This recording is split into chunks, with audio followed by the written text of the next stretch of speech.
आज जो हम आज़ादी से सांस लेते हैं, आज आज़ादी से इस मुल्क में अपनी ज़िंदगी बसर करते हैं, वो उन शहीदों की मरहून मिन्नत है जिन्होंने हर वक्त पाकिस्तान का दिफा किया है।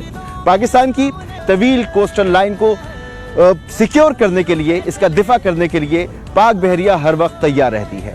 आज मैं जहां मौजूद हूं, मेरे अक़ब में PNS जुल्फ़िकार, जिसका नंबर है 251। आज इस शिप पर हम अपने जवानों के साथ होंगे और आपको दिखाएंगे कि समंदर का दिफा करते हुए इन नौजवानों की ज़िंदगी कैसे बसर होती है, कितना मुश्किल होता है, कितनी टेक्निकलिटीज़ इसमें इन्वॉल्व होती हैं। सब कुछ इस शिप के ऊपर आज हमारा सफ़र होगा। सारा दिन हम इस शिप पर रहेंगे और आपको दिखाएंगे कि हम किस तरीके से अपने समंदरों का दिफा करते हैं, किस तरह अपने दोस्त ममालिक की मदद करते हैं, किस तरह दुश्मनों पे कड़ी नज़र रखते हैं और किस तरह दीगर मामलों से निपटते हैं। समंदर बहुत इंपॉर्टेंट होता है, तिजारत के लिए भी बहुत इंपॉर्टेंट होता है, इसका सिक्योर होना बहुत ज़रूरी है। सब कुछ आज दिखाएंगे। आज हमारा सफ़र होगा PNS जुल्फ़िकार पर इन जवानों के साथ और आपके लिए भरपूर इंफॉर्मेशन हमारे पास होगी। जुल्फ़िकार पर आना ही एक हमारे लिए एजाज़ की बात है और यहाँ पर आने के बाद सबसे अहम चीज़ हमारे लिए सेफ्टी है। हमारी पूरी टीम, बाकी जो टीम थी तकरीबन पहले से पहुँच गई थी, तो उन्हें सेफ्टी के लिए जैकेट्स मिल चुकी हैं जो वासिफ साहब मुझे दे रहे हैं। अस्सलाम वालेकुम साहब, थैंक यू सो मच। भाई साहब, ये पहनना बहुत ज़रूरी है। कैसे पहनेंगे इसको? ये तो बहुत ज़रूरी है क्योंकि अब पानी में सी थोड़ा सा रफ़ है और अगर खुदा न खास्ता मैं या मेरा क्रू कोई भी समंदर में गिर जाता है किसी वजह से, तो थोड़ा सा टाइम लगेगा हमें बचाने में, हमें रेस्क्यू करने में, क्योंकि हम पूल के तो आदी ज़रूर होंगे लेकिन हम आदी नहीं हैं समंदर के। और समंदर में यकीनी तौर पे गहराई होगी, ख़तरनाक पानी है, तो ज़रूरी है कि ये पहना जाए। कमांडर वकास, कैसे हैं? ठीक है, बहुत शुक्रिया। Small token of souvenir. बहुत शुक्रिया। मेरे लिए एजाज़ की बात है कि मैं PNS जुल्फ़िकार की ये कैप पहनूंगा। आज दुनिया ने उसको ये मौका मिल रहा है कि वो ख़ुद भी एक्सपीरियंस करें, ये ज़बरदस्त किस्म का जो एक तजुर्बा होगा हमारा, और कौम तक भी पहुँचाएँ कि किस तरीके से हमारी नेवी हमारे समंदरों को महफूज बना रही है, मुल्क के दिफा को महफूज बना रही है। हम निकल चुके हैं हार्बर से और अब आगे क्या चीज़ें होने वाली हैं? आज हम मुख्तलिफ़ किस्म की एक्सरसाइजेस करेंगे जिसके अंदर मुख्तलिफ एयर एसेट्स भी इन्वॉल्व होंगे और उनके साथ स्मॉल बोट्स के साथ हम ऑपरेशंस करेंगे और आपको मुख्तलिफ़ किस्म की फायरिंग्स भी दिखाएंगे कि किस तरह हम सी में जाके मुख्तलिफ़ किस्म की फायरिंग्स सीरियल्स करते हैं और किस तरह हम अपनी जंग के लिए जो तैयारी है उसको मुकम्मल करते हैं। मैं बहुत एक्साइटेड हूँ ये सब कुछ देखने के लिए और यकीनी तौर पर आप भी अपनी टेलीविज़न स्क्रीन पर ये तमाम मनाज़िर देखने के लिए बहुत एक्साइटेड होंगे।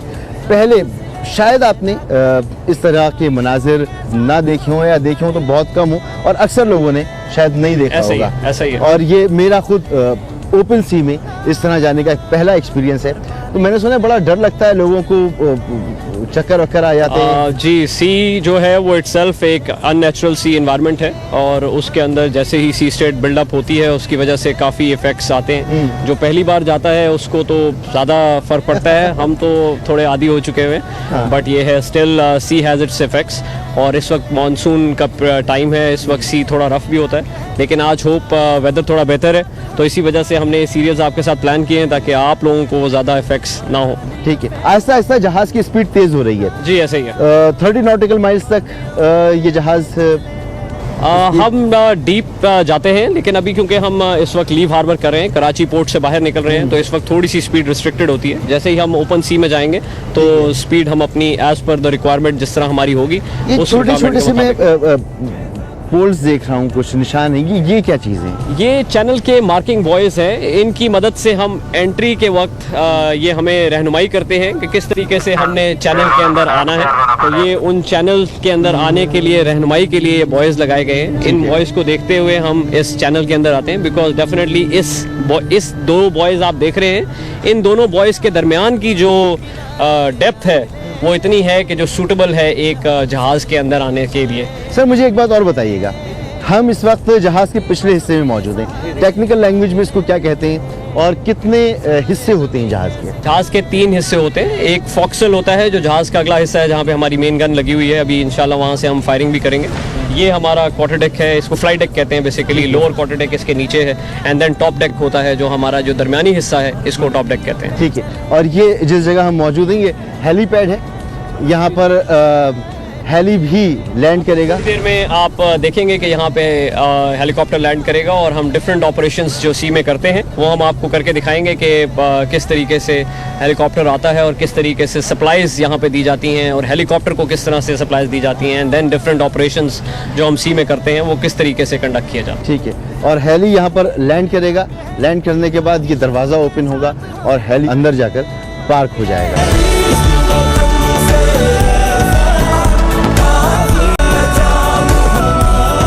अब जो मैं चीज़ आपको दिखाने वाला हूँ वो गो फास्ट हम उसे कहते हैं। और वो बोट्स जो इस जहाज़ के साथ साथ हैं और किसी भी सूरत में उन्हें तेज़ी से मूव करते हुए निशाना बनाना हो, दुश्मन की किसी भी नक़्ल व हरकत को, किसी भी मज़मूम इरादे को फौरी तौर पर उसका सद्देबाब करने के लिए तैयार होती हैं। तो मैं अपर डेक पे जा रहा हूँ। अपर डेक से ये मंजर हमें ज़्यादा बेहतर नज़र आएगा। ये लाइट्स ऑन हो गई हैं जिसकी वजह से मुझे जल्दी जाने में आसानी हो रही है। यहाँ से जो मुझे अब नज़ारा मिलेगा उसमें मैं आपको दिखा सकूँगा वो ऑपरेशन जिसका नाम है गो फास्ट। और तेज़ तरीन बोट्स जो इस जहाज़ के इर्द गिर्द होंगी वो किस तरीके से मूव कर रही होंगी, इस शिप पर मौजूद ऑफिसर से हम बातचीत करेंगे और जानेंगे कि ये गो फास्ट जिसको हम कह रहे हैं ये ऑपरेशन क्या है, इसकी हिफाजत क्या है, इसका मकसद क्या है।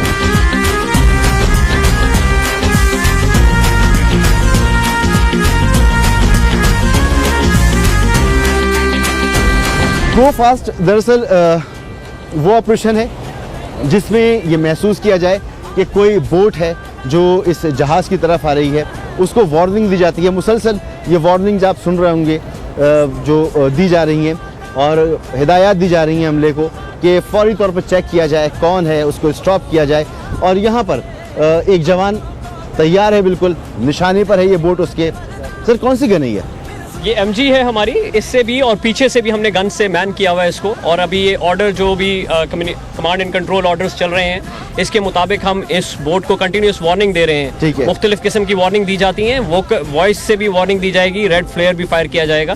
ठीक है। अगर इन वार्निंग्स को भी वो नहीं सुनता और वो कंटिन्यूसली क्लोज कर रहा है तो हम ये अज्यूम करेंगे जैसे वो बोट आ रही है। जी, जो हम ये अज्यूम करेंगे कि ये हमारे ऊपर कोई अटैक आवाज उस तक जा रही होगी, सुन रहा होगा वो। जी, VHF से हम कम्युनिकेशन कर रहे हैं। ये वाली आवाज नहीं उसके पास जा रही, वायरलेस से हम उससे कम्युनिकेशन कर रहे हैं। एक चैनल होता है, चैनल 16, जिसको हम मैन करते हैं। ऑल तमाम मेरीनर्स उसको मैन करते हैं। इसने वो मैन किया हुआ है। पहले हम अज्यूम करेंगे कि वो उससे कम्युनिकेट करें, हम उससे चैनल पे एस्टैब्लिश करें। अगर उस पर नहीं होती है तो देन हम उसको फ्लेयर फायर करके वार्न करने की कोशिश करेंगे कि आप हमें फर्दर क्लोज ना करें। ठीक है। अभी मैं आपको दिखाता हूँ कि अंदर दूरबीन से भी इसको वॉच किया जा रहा है। ऑफिसर्स अंदर मौजूद हैं, वो हिदायत वहाँ से जारी कर रहे हैं। कमांडर साहब हमारे साथ ही मौजूद हैं जो खुद इस पूरी सूरत हाल को देख रहे हैं, मॉनिटर कर रहे हैं। और एक बोट है जो तेज़ रफ्तारी से हमारी तरफ बढ़ रही है और इस वक्त रेड फ्लेयर फायर करने के लिए भी जवान यहाँ पर तैयार हैं। एक मखसूस वक्त में कोई खास फासला है जिसके बाद उन्हें वार्निंग दी जाएगी। एक SOP सेट हैं, कितने डिस्टेंस पे क्या चीज़ करना है, उसके मुताबिक हम उसके अपने एक्शंस लेते हैं। लेकिन अगर वो फिर भी क्लोज कर रहा होता है तो हम यही अज्यूम करते हैं कि ये कोई एक्सप्लोसिव लेडन या कोई ऐसी बोट है जो हमें हार्म करने के लिए आ रही है and then we have the right to fire. और उसके बाद फिर हम अपने एक्शंस अपनी SOPs के मुताबिक लेते हुए उसको न्यूट्रलाइज करने की कोशिश करते हैं। ये पेशा वाराना इसमें बहुत अहमियत है कि जो बोट इस तरफ आ रही है हो सकता है कि उससे अंदाज़ा ही ना हो कि वो जिस जानिब बढ़ रहा है वो ख़तरनाक जगह है, उधर नहीं जाना चाहिए, रिस्ट्रिक्टेड एरिया है। इसलिए उसे बार बार वार्निंग भी दी जा रही है, वायरलेस से कम्युनिकेट करने की कोशिश की जा रही है। और फिर आखिर में एक ख़ास डिस्टेंस के बाद रेड फ्लेयर फायर किया जाएगा। एक रोशनी का गोला होगा जो हवा में जाएगा और ये फाइनल इंडिकेशन होगी कि अब इससे आगे आपने नहीं आना। और अगर उसके बाद भी ये बोट आगे बढ़ती है तो फिर उस पर फायर कर दिया जाएगा, क्योंकि किसी किस्म की दहशतगर्दी भी हो सकती है, इसमें एक्सप्लोसिव भी हो सकता है, इसके अंदर दहशतगर्द भी हो सकते हैं, इसके अंदर दुश्मन भी हो सकते हैं।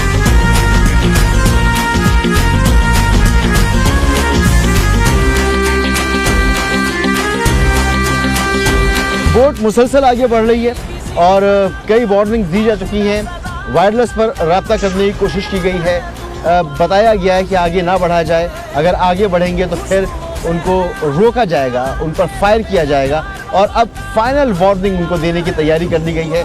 अंदर से मुसलसल अनाउंसमेंट्स हो रही हैं, अपने अमले को, जवानों को हिदायत दी जा रही हैं।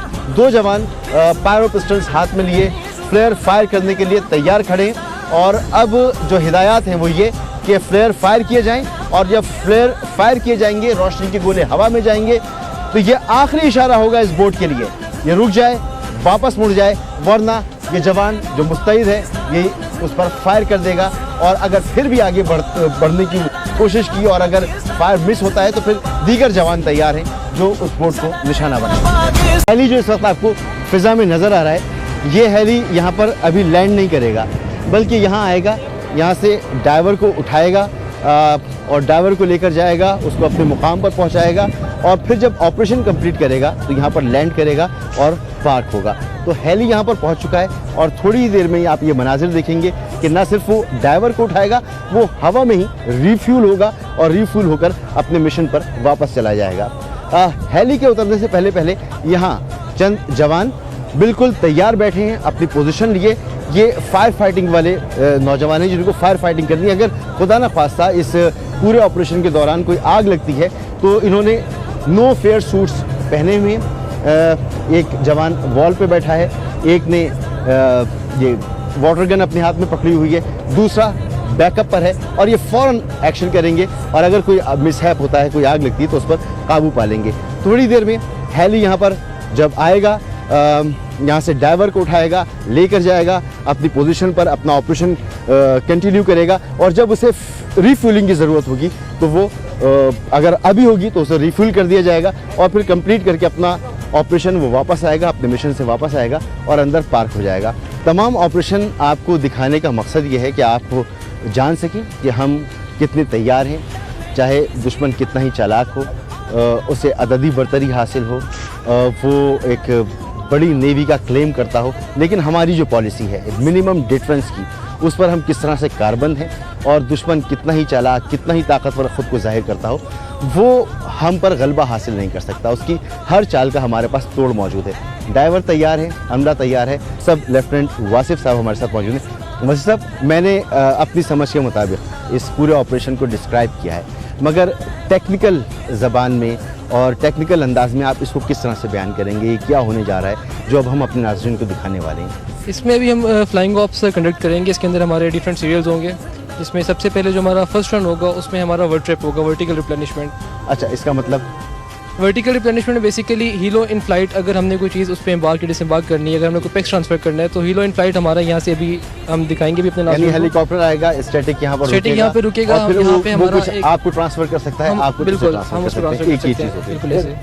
उसके बाद हम लोग जो है उसमें DLPs, अगला जो हमारा रन होगा उसमें DLPs करेंगे, मतलब? Deck landing procedure. इसके अंदर हमारा जो हीलो है वो लैंड करेगा डेक के ऊपर, then it will take off. Okay. उसके बाद जो है हमारा हाइफर होगा, helo in flight refueling. Helo in flight refueling जो है ये बेसिकली अगर in case of any emergency, अगर हीलो लो ऑन फ्यूल है और हमारे पास इतना टाइम नहीं है कि हम उसको डेक के ऊपर लैंड करके उसको रिफ्यूल कर सकें, तो हम ड्यूरिंग फ्लाइट, इन फ्लाइट हम उसको रिफ्यूल करेंगे, जैसे कि मैंने बताया, वो बिल्कुल हमने बिल्कुल आपने सही बताया। एंड उसके बाद हम लोग हीलो को अपने एम्बार्क करेंगे, हमारे डेक के ऊपर करेंगे, यानी हीलो यहाँ पे लैंड करेगा and then we will range in over Helo.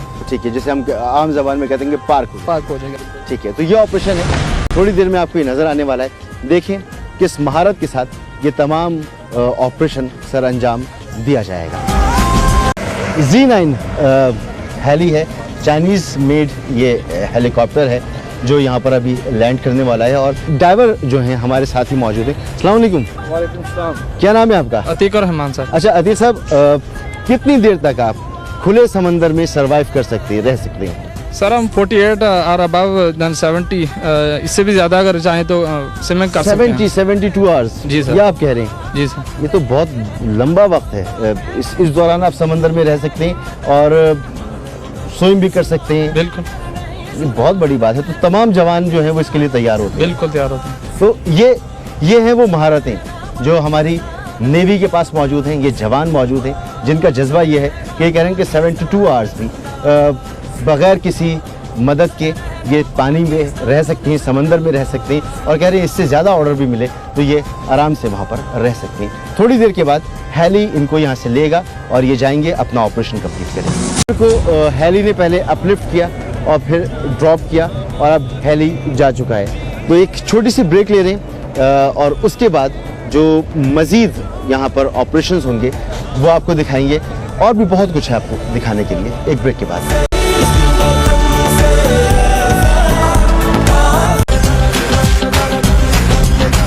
अब हेली वापस आएगा और यहाँ पर तैयारियाँ शुरू हो चुकी हैं। वो रिफ्यूल होगा, हवा में ही रिफ्यूल होगा और फिर उसके बाद ये हेली वापस जाएगा। उसकी तैयारियाँ हो रही हैं।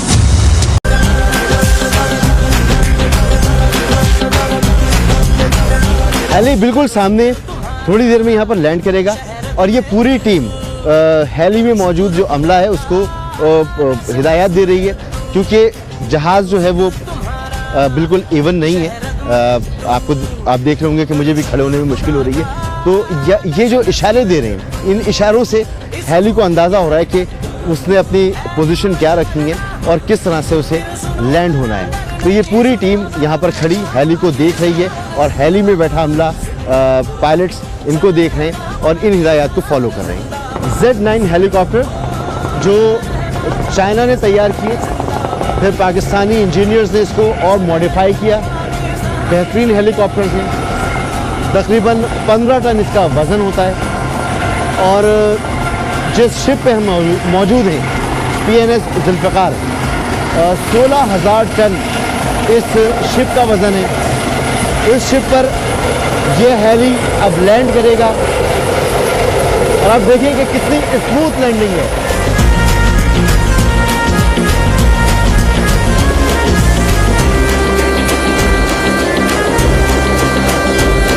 इस हेली के हवाले से आपको यह भी बताऊं कि चाइना ने ये जो हेली तैयार की है पाकिस्तान ही इन हेलीज का इस्तेमाल कर रहा है। चाइना ने पाकिस्तान के अलावा और किसी मुल्क को ये हेली नहीं दिए हैं।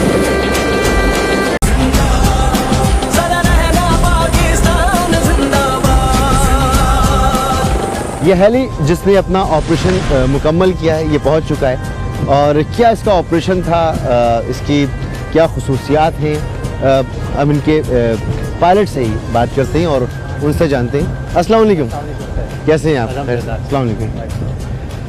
देखिए आपकी ऑपरेशन बहुत स्मूथ ज़बरदस्त ये अपॉर्चुनिटी हमें मिली और अपने नाज़रीन को भी हम दिखा रहे हैं। ये सब कुछ था क्या, इसका मकसद क्या था? एक्चुअली थोड़ा सा अपने एयरक्राफ्ट को इंट्रोड्यूस करा दूं आपको कि ये Z9 EC हेलीकॉप्टर है जो कि स्पेशलाइज्ड है एंटी सबमरीन वॉरफेयर के लिए, जिसके अंदर एंटी सबमरीन सेंसर्स और वेपन्स लगे हुए हैं। बेसिकली आज का मिशन उसी के लिए एक था कि हम उस चीज़ की प्रैक्टिस कर रहे थे कि अगर आपके फ्रेंडली वाटर्स में किसी भी किस्म की एनिमी सबमरीन आती है तो how to detect and how to attack that submarine.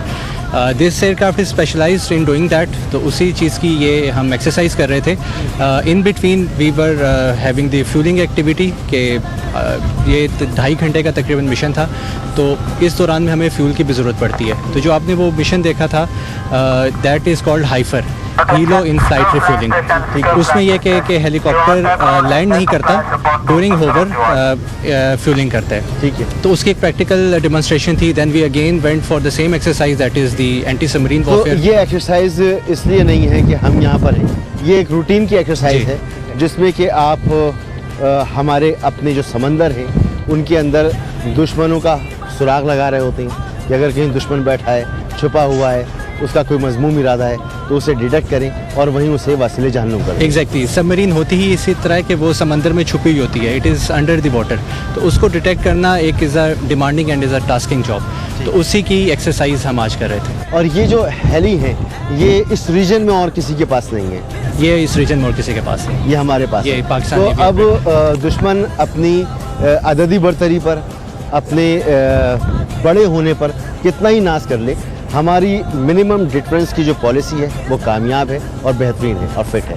Sir ऐसा ही है कि हमारी हिस्ट्री भी ये रही है कि हमने कभी भी जो जंगें हैं वो अददी बुनियाद पर नहीं जीती, हमेशा हमने अपने अज़म और जज्बे के बुनियाद पर जीती हैं। एज अ मुस्लिम हमारा ये बिलीफ है, और बेशक हम तादाद में उस बराबर नहीं होंगे, लेकिन हम अल्हम्दुलिल्लाह प्रोफेशनली वी आर डैशमेट साउंड कि हम कभी भी मुल्क को ज़रूरत पड़ी तो वी आर रेडी। बहुत शुक्रिया, thank you very much sir. Thank you. आज फिर हम आपको ये यकीन दिला सकते हैं कि हमारा दिफा मजबूत तरीन हाथों में है और हम अल्हम्दुलिल्लाह बहुत बेहतर पोजीशन में हैं। दुश्मन हमारी तरफ मैली आंख से देख भी नहीं सकता। एक ब्रेक के बाद प्रोग्राम जारी रहेगा। मेरे साथ मौजूद हैं जनाब लईक साहब। सर अस्सलाम वालेकुम, कैसे? सर जहाँ तक मैं समझ सकता था वहाँ तक तो मैंने बताया। टेक्निकली ये जो मिसाइल फायर था ये क्या था, ये गन फायर क्या था, ये जो टारगेट था ये क्या है, और ये जो फॉर्मेशन है टीपू की और जुल्फ़कार की ये क्या है? ये फिर गालिबन ये फायर जो हुआ है, टीपू सुल्तान ने अभी इंगेज किया किलर टमाटर को और वो अब अपनी गन की फायरिंग कर रहा है। मैं अपने जहाँ से शुरू करूँगा। सबसे पहले हमने RDC रॉकेट डेप्थ चार्ज की फायरिंग की थी। Rocket depth charge basically it's a depth charge which is propelled through rocket. It is not guided, it is propelled through a rocket. Okay. होता यह है कि अगर हमें कोई सबमरीन थ्रेट डिटेक्ट होता है, जो कि हमारा सोनार जो शिप में लगा हुआ है वो हमें बता देता है अगर कोई थ्रेट है, तो हम RDC जो कि एक डेप्थ चार्ज है उसको हम उस पोजीशन में फायर करते हैं, और फिर उसके ऊपर हमने फ्यूज सेटिंग की होती है डेप्थ के हिसाब से, जिस डेप्थ में हमें सबमरीन डिटेक्ट होती है कि उस डेप्थ में जाके वहाँ ये ब्लास्ट करे और हमारे टारगेट को न्यूट्रलाइज करे। ठीक है। इस वक्त हमारी शिप में 2 लॉन्चर मौजूद हैं और हर लॉन्चर में 6 रॉकेट डेप्थ चार्ज हम लोड कर सकते हैं और हम एक साथ फायर कर सकते हैं। और ये टोटल ऑटोमेटिक सिस्टम है, इसमें लोडिंग भी ऑटोमेटिक होती है। नीचे मैगजीन इसका मौजूद है जिसमें से अगर हमें लोडिंग करनी पड़ती है तो हम जस्ट सीक्वेंस सेलेक्ट करते हैं और 6 के 6 लॉन्चर खुद ही लोड होकर रेडी टू फायर पोजीशन में आ जाते हैं। और अब PNS टीपू सुल्तान बिल्कुल PNS टीपू सुल्तान अब उसे गन फायर कर रहा है। तो ये फॉर्मेशन जो है इसको किस तरह से आप समझाते हैं? फॉर्मेशन बेसिकली जब हम मूव कर होते हैं, हम कन्वॉय के होते हैं, तो डिफरेंट सेफ्टी को मद्देनज़र रखते हुए शिपों को एक फॉर्मेशन की सूरत में लाया जाता है। जैसे कि अभी हम एक फॉर्मेशन 1 में मौजूद है जिसमें PNS जुल्फ़िकार आगे है जो कि गाइड शिप है और उसके पीछे टीपू सुल्तान है जो कि आधे मील के फासले में हमारे पीछे मौजूद है। इसका मकसद एक तो ये होता है कि जैसे हम एक फायरिंग सीरियल कर रहे हैं, इसमें ख़ास किस्म की सेफ्टीज़ इन्वॉल्व हैं, तो ऐसे पोजीशन में मौजूद है जहाँ के कोई सेफ्टी जोपर्डाइज ना हो। और जैसे हमने अभी अपनी सीरियल कंडक्ट किया फायरिंग की, अब टीपू सुल्तान भी सेफली फायरिंग सीक्वेंस कंडक्ट करता है। इसके अलावा भी डिफरेंट फॉर्मेशन होती हैं और वो सिचुएशन के हिसाब से जिस किस्म का थ्रेट हमें मिल रहा होता है उस किस्म से हम अपने जहाज़ को पोजीशन करते हैं ताकि हम मैक्सिमम इफेक्ट जनरेट कर सकें। फिर एक हेली इस जहाज़ की तरफ आ रहा है, ये सीकिंग हेली है और ये जो इस वक्त मुजाहरा करेगा वो ये कि इसके अंदर से कमांडो ड्रॉप होंगे इस जहाज़ के ऊपर, और ये ऑपरेशन होता है उस वक्त जब किसी बहरी जहाज़ पर आप उतरना चाहें, वहाँ पर किसी किस्म की इलीगल एक्टिविटी हो रही हो, कोई ऑपरेशन हो, तो कमांडोज को कैसे उतारा जाता है। आज के प्रोग्राम में आपने जो कुछ देखा ये हमारी बहरिया की सलाहियतों का छोटा सा मुजाहरा है। हमारे बहरी जहाज, हमारी आबदोज़ें, हमारे समंदरों पर परवास करते शाहीन, समंदरों से खुश्की पर दुश्मनों के होश उड़ा देने वाले मैरीन्स और उनके अनगिनत मुजाहरे जो हम भरपूर अंदाज से आपको नहीं दिखा सके। फिर कभी मौका मिला तो इंशाअल्लाह फिर कोशिश करेंगे। गहरे समंदरों से हार्बर वापसी का ये सफ़र हमारे इस यकीन को और बढ़ा रहा है कि हमारे शहरों, देहातों, पहाड़ों, सहराओं और जजीरों पे बसने वाले पाकिस्तानी महफूज हैं, क्योंकि हमारे जवान मुल्क की सरहदों की हिफाजत के लिए हर वक्त तैयार हैं।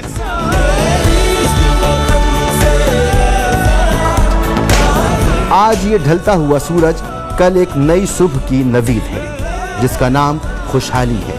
वो खुशहाली जो एक मजबूत दिफा के बगैर नामुमकिन है।